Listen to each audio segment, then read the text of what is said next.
오늘 함께 보실 하나님 말씀은요, 빌립보서 2장 12절에서 18절입니다.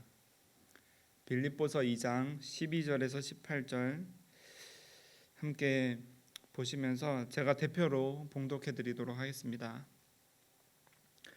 그러므로 나의 사랑하는 자들아, 너희가 나 있을 때뿐 아니라 더욱 지금 나 없을 때에도 항상 복종하여 두렵고 떨림으로 너희 구원을 이루라. 너희 안에서 행하시는 이는 하나님이시니 자기의 기쁘신 뜻을 위하여 너희에게 소원을 두고 행하게 하시나니 모든 일을 원망과 시비가 없이 하라.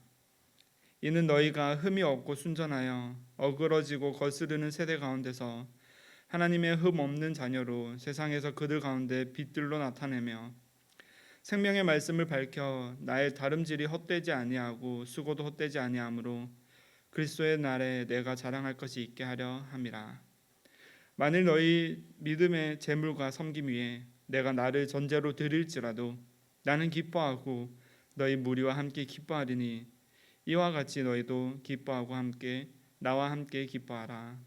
아멘. 네, 우리 계속해서 빌립보서를 통해서 복음을 보고 있어요.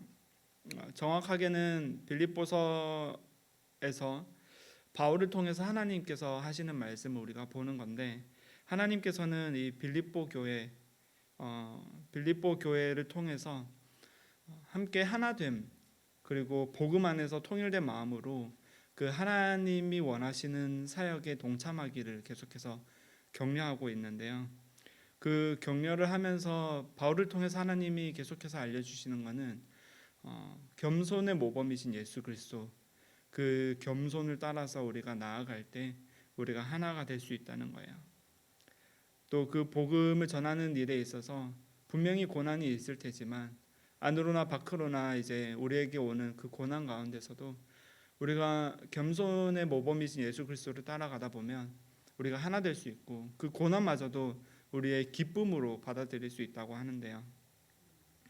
우리가 기뻐할 수 있는 이유를 오늘 하나님께서 우리에게 알려주고 계세요. 바울의 서신들은 어떤 교회를 향한 행동의 동료가 있는 것처럼 보여요. 우리가 수많은 신약의 성경 중에 바울이 쓴 서신들을 보면 너희는 이렇게 하라, 너희는 격려하라, 겸손하라, 너희는 내가 다름질하고 있는 이 헛되지 않는 다름질 속에서 나와 함께 하자, 이렇게 해서 무언가의 행동을 독려하고 우리의 결단을 촉구하는 것 같고, 그러면 우리는 이 설교들을 듣고 이 편지들을 읽으면 결단해야 할 것 같고, 그 결단 가운데 우리가 실행해야 될 것 같고, 그것을 실패했을 때 나는 할 수 없구나, 이런 것들을 느끼면서 좌절하기도 하는데요. 바울처럼 살 수 없는 우리를 바라보면서 마치 바울이 정말 위대하고 바울은 할 수 있어서 그렇게 했던 것처럼 우리가 느껴질 때도 많아요. 초대교회로 돌아가자라고 구호를 외칠 때 마치 초대교회가 완전한 교회였고, 그 말에 내포적으로 있는 것은 지금은 우리가 완전하지 않나, 지금은 우리가 초대교회와 달라서 우리가 무너지고 있어, 이런 의미들을 내포하고 있는 것 같기도 합니다. 바울이나 우리나 같은 죄인입니다. 똑같이 무너지고요, 주님 없이 살 수 없는 인간이죠. 초대교회나 지금의 현대교회나 성령 하나님께서 일하지 않으시면 그 교회는 순기능을 하지 못하고요, 교회가 될 수 없습니다. 우리는 고난 속에 있고요, 세상 속에서 다투고 서로를 시기하며 살아갑니다. 빌립보 교회도 그랬고 바울도 그랬습니다. 그러나 그들이 복음을 위해 목숨을 걸었었던 이유, 그리고 그렇게 할 수 있었던 것은 바로 부활 소망이 있었기 때문인데요.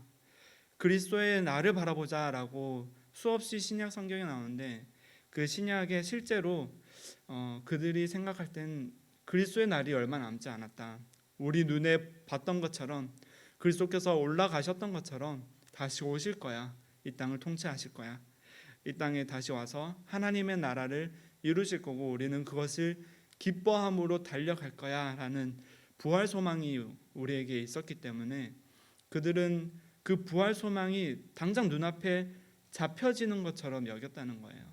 실제로 여겨졌다는 거죠. 그런데 우리에게는 사실 2000년이 지난 지금 과연 예수님께서 내가 죽기 전에 오실까?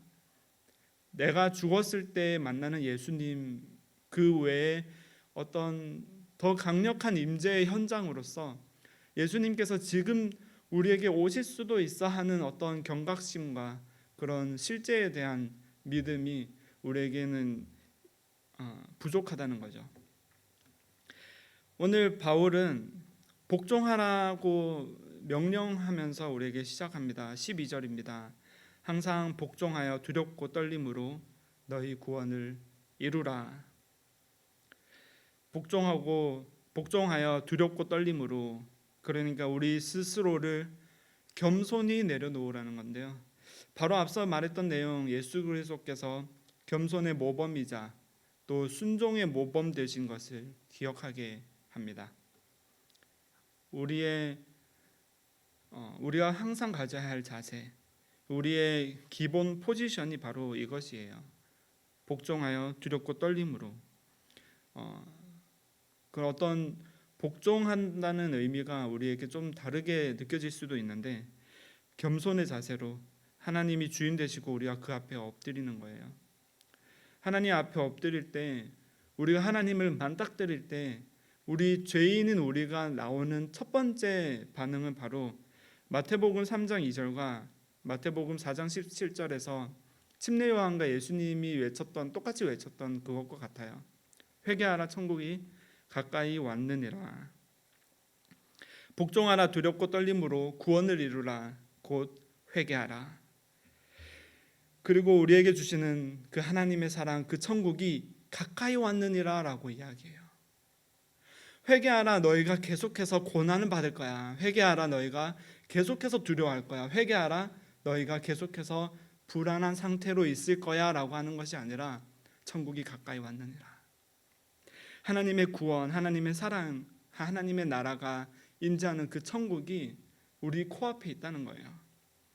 우리를 덮으시고 안으시고 사랑하셔서 우리와 교제하기를 원하시는 그 하나님의 놀라운 사랑의 역사가 우리가 회개하는 그 순간 반드시 일어난다는 거예요. 회개, 우리가 우리 스스로를 내려놓고 그분 앞에 두려움으로 우리 스스로를 내어드리고 하나님을 맞닥뜨리는 그 순간, 하나님이 우리를 죽이시는 분이 아니라, 우리에게 고난을 주시는 분이 아니라 우리를 덮으시고, 이제 천국이 왔다, 내 아들아, 내 딸아, 이제 너가 내 앞에 왔으니 내가 너를 덮어줄게. 구원을 이루라고 말하고 나서 이 구원을 이루는 것이 마치 우리인 것처럼 명령을 하는데, 구원을 이루라 하고 나서 우리가 어떻게 구원을 이루는지 알려주는 게 아니라 하나님께서 어떻게 구원을 이루셨는지를 알려줘요. 13절입니다. 너희 안에서 행하시는 이는 하나님이시니 자기의 기쁘신 뜻, 그러니까 하나님의 만족함을 위해서, 하나님이 정말 원하시는, 하나님 스스로 정말 하기 원하셔서 하면 스스로가 만족하시는, 하나님이 스스로 기뻐서 하시는 그 일을 하나님이 소원을 두고 우리에게 행하신다는 거예요. 하나님의 열정으로, 하나님의 열심으로, 그분의 열심으로 그분 스스로 활동력 있게 움직이시고 역사하셔서 우리 안에 이루시는 그 하나님의 구원을 우리가 이제 보게 된다는 거예요. 15절에서 우리의 모습이 이제 바뀌어집니다. 책망할 것 없고 구별된 하나님의 흠이 없는 자녀로 우리를 만드시는 거죠. 이것이 모든 일에, 그러니까 하나님이 기뻐하시는 모든 일에 우리가 동참할 때 우리가 원망과 시비가 없이 해야 하는 이유고, 우리가 함께 하나 될 수 있는 원동력이고 원인이라는 거예요. 우리 스스로는 할 수 없어요. 우리 스스로는 겸손할 수 없고, 우리 스스로는 하나 될 수 없고, 고난 앞에서 견딜 수 없어요.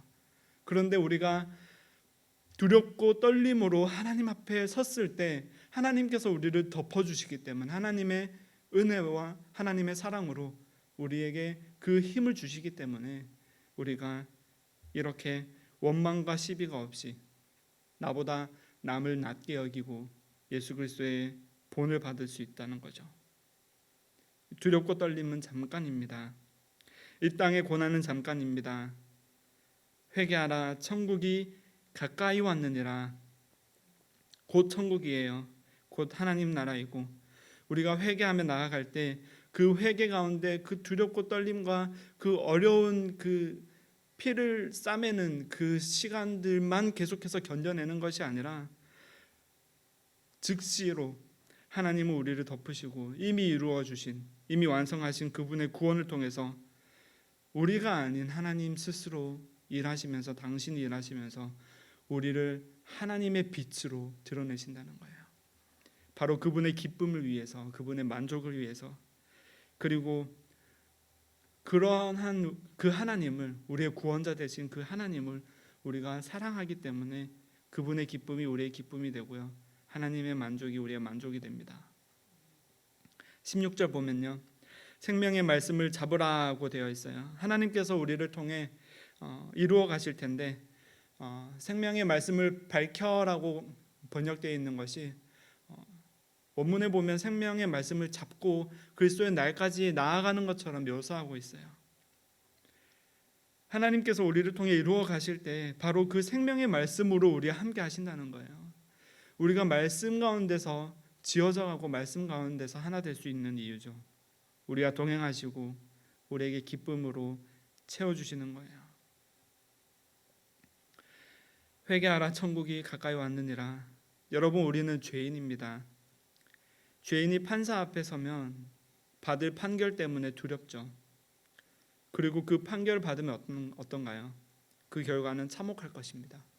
영원한 죽음이 우리 앞에 재판의 결과로 나타날 거예요. 재판자 되시고 만왕의 왕 되신 그 하나님, 그분 앞에 우리가 설 때 분명히 우리 죄가 드러나고 우리의 모든 쓴뿌리가 하나님 앞에서 낱낱이 고해질 때 우리는 반드시 두려워하고 떨어야 합니다. 내 말을 듣고 떠는 자, 그 사람은 내가 돌보려니와. 그러나 그 사랑의 하나님께서 우리를 사랑하시고 돌보셔서, 그러니까 우리를 이제 주목하여 보시면서 이제 우리 죄 가운데 우리가 끝없이 빠져야 하는 수렁 가운데 있는 우리의 인생의 두려움 속에서 하나님은 우리를 건져내시고요, 그 두려움을 즉시 기쁨으로 영원한 생명으로 바꿔주십니다. 요한복음 4장 14절에서 사마리아 여인을 향해 말씀하셨어요. 내가 주는 물은 그 속에서 영생하도록 솟아나는 샘물이 되니라. 끝없이 방황하고 신음하는 사마리아 여인의 처량한 인생 속에 너가 나를 안다면, 물을 달라 하는 이가 누군지 알기만 한다면 그 앞에 네 죄가 낱낱이 고해지고 두려움으로 설 때 영원한 생명으로 주시는 하나님을 만나고 누리며 참 기쁨 가운데 온 동네방네 나를 전하고 다닐 거야. 너가 빛으로 나아올 수 있게 될 거야. 너 안에 끝없이 갈증이 있는 너의 인생 가운데 영원한 생명으로 오는 나를 만나라. 고난 가운데 우리가 기뻐할 수 있는 것은요, 이 고난이 잠깐이기 때문이에요. 하나님과 영원히 사는 기쁨이 우리에게 이미 주어졌기 때문입니다. 생명의 말씀을 붙들고 그리스도의 날까지 이 헛되지 않은 다름질, 헛되지 않은 그리스도의 십자가를 향해 나아가는 저와 여러분 되기를 주의 이름으로 축복합니다.